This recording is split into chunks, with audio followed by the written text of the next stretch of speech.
আসসালামু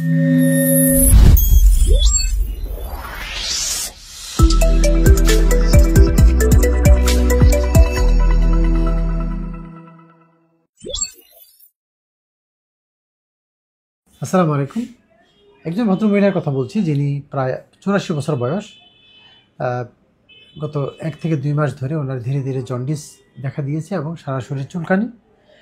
তো এই যে কারো যদি প্রগ্রেসিভ জন্ডিস এবং চুলকানো হয়, তাহলে আমরা বলি কোলাস্ট্যাটিক বা অবস্ট্রাকটিভ জন্ডিস।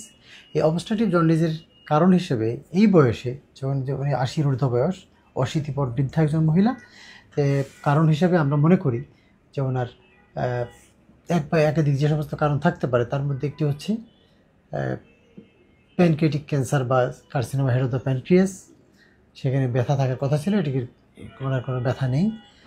স্টোনের কারণে হতে পারে বা কোলেনজিও কার্সিনোমার কারণে হতে পারে। তো আমরা যখন ওনার এমআরসিপিটি দেখলাম, এমআরসিপিতে দেখতে পাচ্ছি যে পিত্তনালী, যে নালী দিয়ে লিভারে তৈরি হওয়া পিত্তরস আমাদের খাবার হজমের জন্য আসে, সেই নালীটির উপরের অংশে অর্থাৎ হাইলামের কাছাকাছি একটি বেশ বড় ধরনের টিউমার গ্রো করেছে এবং এটি পিত্তনালীটিকে সম্পূর্ণভাবে অবস্ট্রাক্ট করে রেখেছে। এটিকে আমরা বলি হাইলার কোলেনজিও কার্সিনোমা। তো আমরা ইআরসিপি করে ভিতরে একটি স্টেন্ট বসিয়ে দিলাম, যাতে ওনার জন্ডিসটি ভালো হয়ে যায় আর ওনার শারীরিক অবস্থা উন্নতি হয়। রোগটি এতে ভালো হবে না, কিন্তু জীবন মান উন্নত হবে, খাওয়ার রুচি বাড়বে এবং এই যে চুলকানি বা শারীরিক যে অসুবিধা, এই অসুবিধাগুলো কমে যাবে।